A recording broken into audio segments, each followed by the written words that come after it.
নিৰ্বাচন যুদ্ধ আহিল, যুদ্ধৰ ৰণসিঙাটো বাজিল। আমি আমাৰ লোকসভা সমষ্টিৰ প্ৰাৰ্থীজনক জিতাই দিব লাগে, যিকোনো মূল্যৰ বিনিময়ত আমি জিতাই দিব লাগে। এইটো উদ্দেশ্য আমাৰ হাতত আছে। আপোনালোকক এটা তথ্য দিবলৈ ওলাইছোঁ যে আমাৰ লোকসভা সমষ্টিৰ সৰ্বমুঠ ভোট আমাৰ কোকৰাঝাৰ লোকসভা সমষ্টিত কিমান হ'ব? এইটো হৈছে 14,69,447টা। এইখিনি ভোটৰ ভিতৰত আমি অন্যান্য দলতকৈ সৰ্বোচ্চ ভোট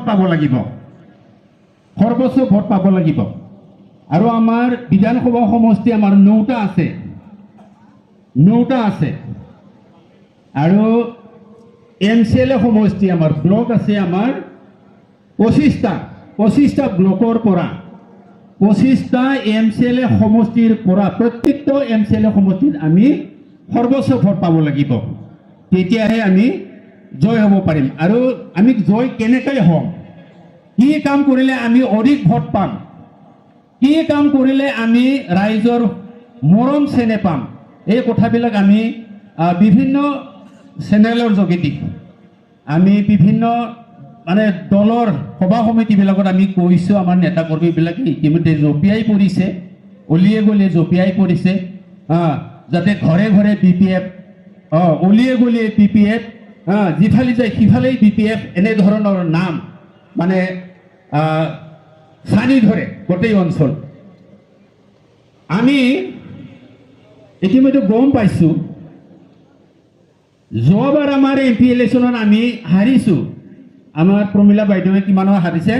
37,000 ভোটৰ ব্যৱধানতহে হাৰিছে। লোকসভা সমষ্টিত 37,000 ভোটটো ইমান ডাঙৰ অংক নহয়, এইটো লাখৰ অংক হয়। 37,000 ভোটৰ ব্যৱধানত হাৰিছে, আমি হাৰিছোঁ। আৰু জয় কোনে হৈছে? নৱশৰণীয়াই জয় হৈছে। এইবাৰ যদি নৱশৰণীয়া আহেও, এইবাৰ কিন্তু জয় নহয়, এই কথাটো আপোনালোকে জানি থব।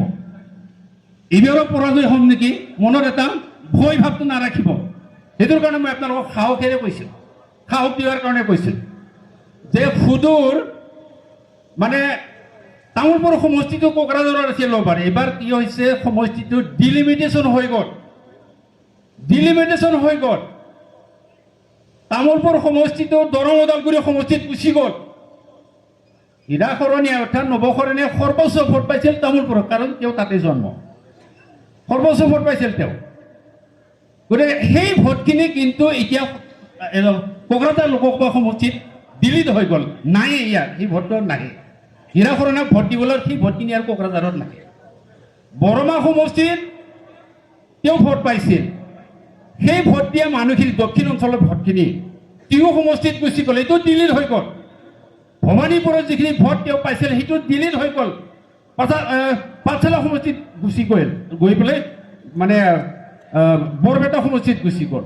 এনেধৰণে আপোনালোকৰ এইখিনিতো সৰভোগতো কিছু ভোট নাইকিয়া হৈ গ'ল। অৰ্থাৎ কোকৰাঝাৰ লোকসভা সমষ্টি এৰিয়াৰ পৰা প্ৰায় 3 লাখ ভোট নৱশৰণীয়াই পোৱা ভোট ডিলিট হৈ গ'ল।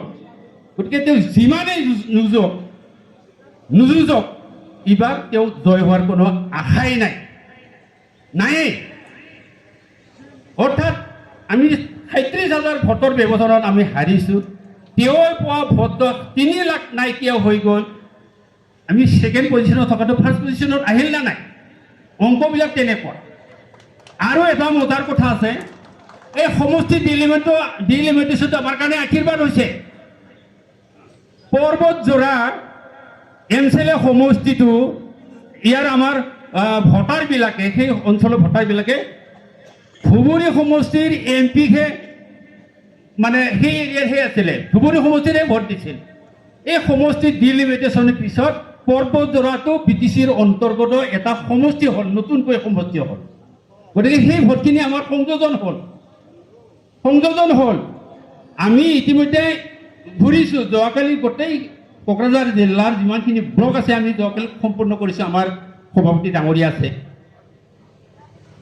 বাউসুংৰি সমষ্টিটো বহুত ভোটাৰ, আগতে ইষ্ট মানে বিলাসীপাৰাত আছিল ইষ্ট বিলাসীপাৰাটো মানে ধুবুৰী সমষ্টিতহে আছিলে তাৰে বহুত আমাক ভোট দিয়া ভোট আমাৰ ইয়ালৈ আহিছে গতিকে নতুন মুখৰ ভোট আমাৰ BPF-ক দিয়া ভোট ইয়াত সংযোজন হৈছে তো এনেকৈ আমি যিখিনি আমি থুলমূলকৈ পাইছোঁ এতিয়া যে আমাৰ পিকচাৰটো অতিকৈ উজ্জ্বল গতিকে আপোনালোকে সেই বুলি বহি থাকিব নালাগে ইতিমধ্যে আমাৰ যিজন ইনচাৰ্জ 40টা মানে সমষ্টিৰ যিজন ইনচাৰ্জ আপোনালোক কিছুমান গাইডলাইন দিছে কিছুমান পৰামৰ্শ দিছে কিছুমান আইডিয়া দিছে এইটো নতুন আইডিয়া BPF-ৰ কাৰণে আগতে আমি এইবিলাক আইডিয়া আমি মানে কৰা নাছিলোঁ ব্যৱহাৰ কৰা নাছিলোঁ গতিকে আমি তৃণমূল পৰ্যায়ৰ মানে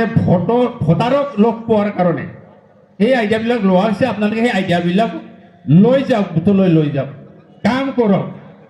কাম কৰক নিৰ্বাচন সমাগত আমি নিৰ্বাচনত জিকিবই লাগিব ইয়াৰ লগতে আৰু এটা পাৰ্লামেণ্ট সমষ্টি আমাৰ আছে আমাৰ দলে এবাৰ কাৰো লগত কম্প্ৰমাইজ কৰা নাই কোনো দলৰ লগত আমি এলায়েন্স কৰা নাই দৰং ওদালগুৰি সমষ্টিটো আমাৰ প্ৰাৰ্থী থাকিব তাতেও কাৰ্যকৰ্তাবিলাক কাম কৰি আছে আমি কোকৰাঝাৰ লোকসভা সমষ্টিত অন্তৰ্গত কাৰণে আমি কোকৰাঝাৰ সমষ্টিটো জয় কৰাৰ কাৰণে আমি দেহেকে লাগিছোঁ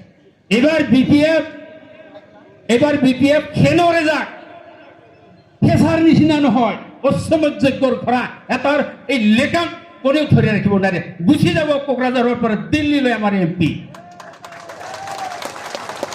So BPF long live, Agrama Mohilari long live.